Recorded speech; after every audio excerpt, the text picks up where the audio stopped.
Welcome to The Last Breakfast. Please enjoy the video. In this video, I will explain how to make sushi fish using an easy method. First, always start with the freshest, highest quality fish you can find.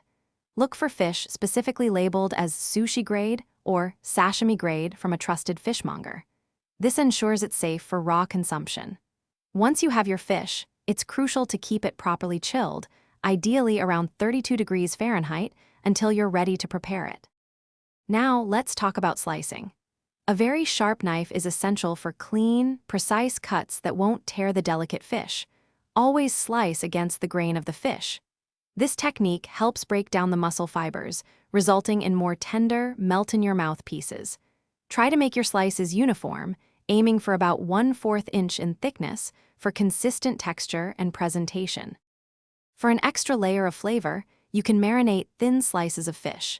A simple marinade of soy sauce and mirin for about 15 minutes works wonderfully. After marinating, or if you're not marinating, gently pat the fish dry with a paper towel to remove any excess moisture. This step is important for both texture and flavor.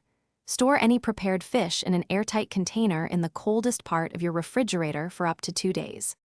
Finally, it's time to enjoy your delicious sushi fish. Serve it immediately with freshly prepared sushi rice for the best experience.